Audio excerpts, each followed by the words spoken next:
Здравствуйте. Родился я в Минской области, деревня Анаполе Червинского района.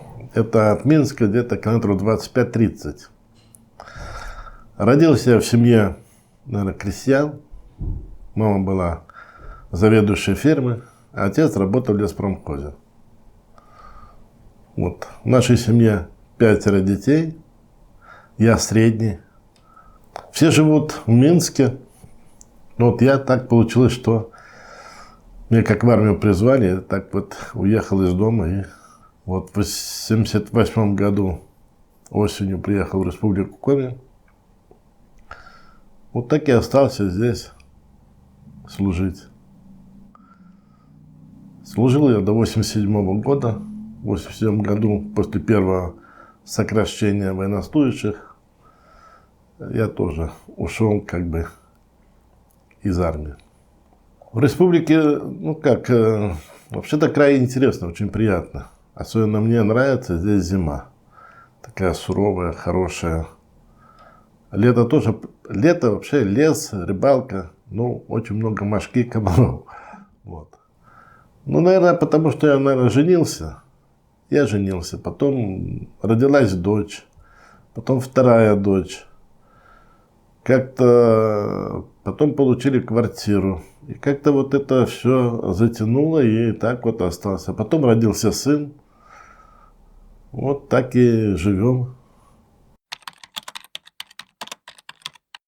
Автономия сама образовалась в 1997 году. Основоположник и стоял у создания это Крупенько Аркадий Степанович. И он был председателем 18 лет. После этого в 2016 году его сменил Лозицкий Андрей Анатольевич. И после него в 2021 году меня избрали.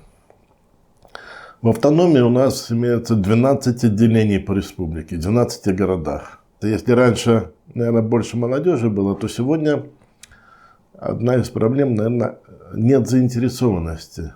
Потому что у нас все на, добровольной основе. Вот молодежь, как бы мы ни привлекаем, они все ищут стимул. А что я за это буду иметь? А какая мне от этого выгода? И это вот происходит, наверное, не только в нашей автономии, это во всех автономиях, которые существуют. То есть на сегодняшний день взгляды молодежи немножко отличаются от тех. Если у нас пенсионеры, пожилые люди, они отдают все свое свободное время, передают свой опыт, навыки и принимают участие во всех мероприятиях, то для молодежи сказать этого уже на сегодняшний день нельзя. Насчитывается у нас в автономии полностью по республике около 9 тысяч человек, белорусов. В Сыктывкаре чуть больше 2000, в самом Сыктывкаре.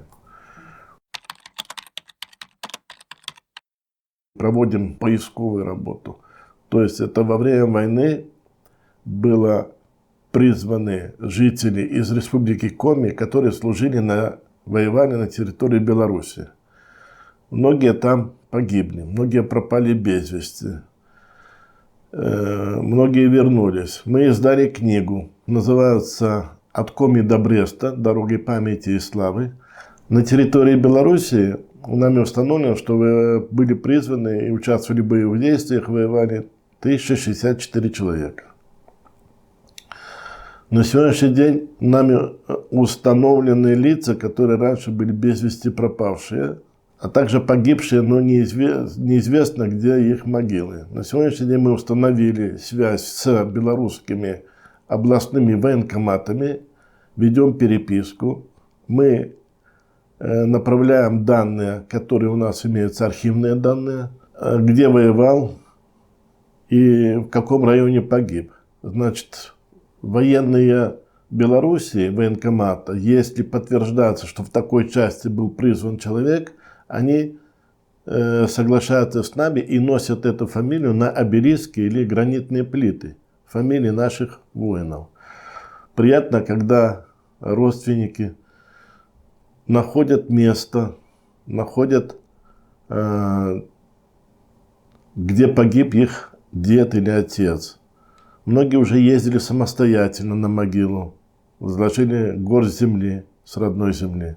Мы хотим вот проект делать на следующие 23-25 года, выезд по местам боевой славы и местам захоронения наших военнослужащих, которые погибли там.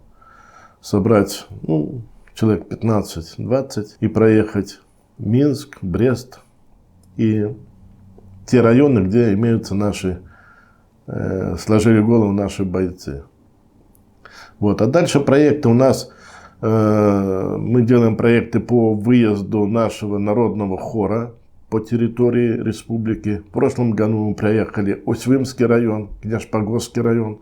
В этом году мы планируем проехать Ухту, Сосногорск, Нижний Одесс, Троицко-Печорск.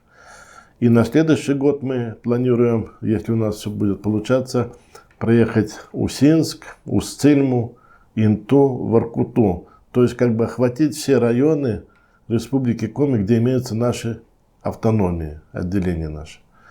Вот. Мы хотим поднять немножко престиж, взбодрить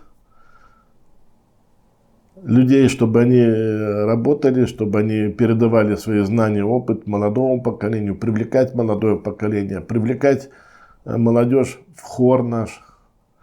Мы сейчас заказали новые костюмы.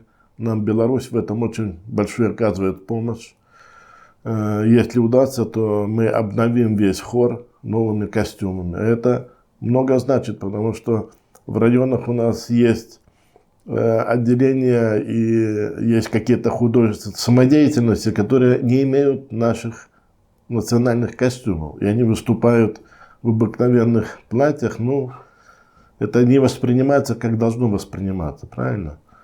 Вот. Проблем много, но постепенно будем мы их решать. Понимаете, наверное, вот северный край, северные люди, они, наверное, такой широкой душой, как просторы Коми, да, большие, широкие, и так приятно, уютно в нем.